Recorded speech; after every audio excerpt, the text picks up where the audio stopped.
Donnie Wahlberg, he loves Boston and the men and women who protect his native city. He's the executive producer and narrator of Boston's Finest. It's a reality show about the heroics of Boston's police force. Running around these streets, that was home. Dorchester now, this is where we grew up. Me and my brothers and sisters. Like me doing police work, because police work is inherently dangerous. Same pizza.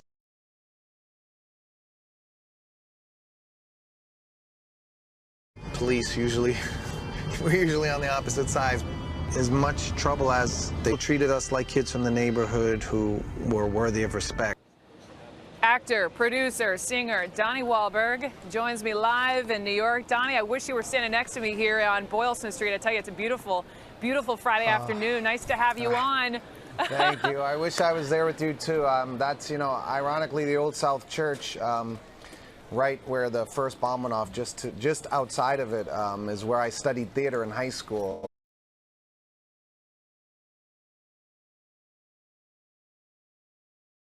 Believe me, I would be there right now. I would give anything to be there right now in Boston. It's home, so.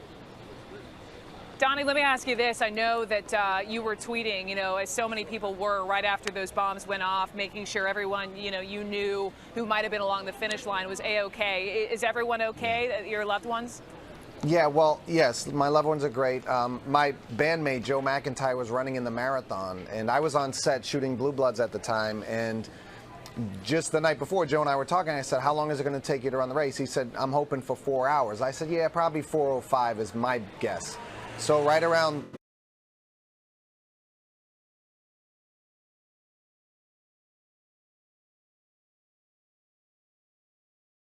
No, I just thought it might have been a sewer explosion or something like that. I had no idea it would be a terrorist attack, but I immediately thought of Joe and I said, wow, hopefully he made 4 hours, because I looked at my watch and I figured it's probably right around the time that I predicted he'd be finishing, and he had just crossed 5 minutes earlier, so he was okay. Wow. But unfortunately, so many people were hurt and there were deaths, and it's just a horrific, horrific thing. And it's horrific to see our city and the people of Boston, in that situation. It's something that nobody could ever imagine such a scenario happening.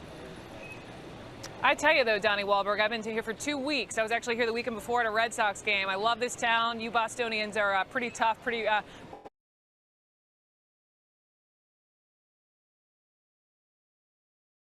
You know some of these guys. I was just sitting with them last night at a bar in Dorchester. I mean, this is a great group of men and women. Can you just talk to me about these people who you work with, and just really they were the heroes last Monday? Yeah, ironically, the last episode of Boston's Finest from season 1 aired Wednesday after the attacks, and everybody had been talking about the first responders and the men and women of the police department and how amazing they were. We knew and learned so much about them shooting the show. We go into the lives and on the job and off of the men and women of the Boston Police Department, which is the oldest police department in the United States, ironically. But we go into their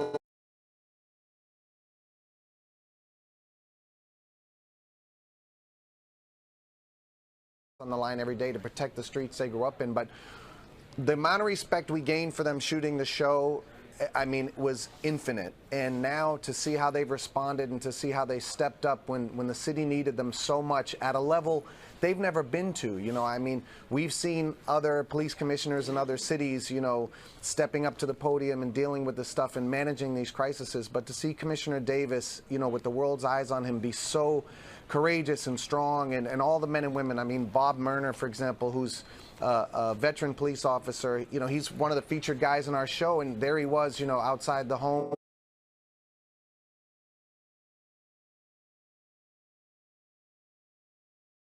Because they are dedicated, professional, committed, and they really are the finest. They've done our city proud, and in a time when our city needed them more than anyone could ever dream. Let me play, Donnie, just a clip of your show to show our viewers. This is an incredibly moving visual tribute to Boston's police force. This is from the show's season finale. Here you go.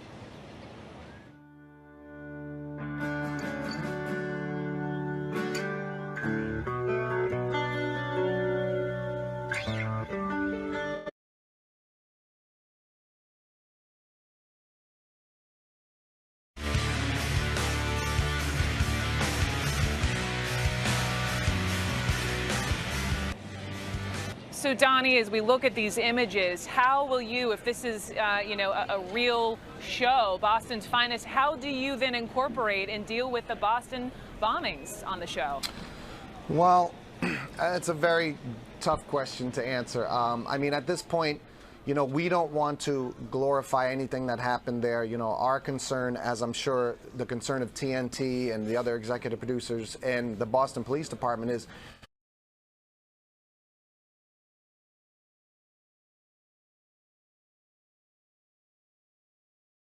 glorify what happened. It's going to be very delicate to do. I think maybe something that's more likely for us to focus on is the preparation for next year's marathon, because nothing's going to stop that marathon from happening. Nothing's going to stop the city of Boston from rising up and coming together and celebrating that day next year, honoring the victims and celebrating the great history of our city. And the Boston Police Department's going to play a huge part in that. So I think that would be something we'd be more likely to focus on. It'd be impossible to not acknowledge what happened, but we don't want to glorify it and take advantage of it in that light. So we'll figure it out. It's going to be delicate.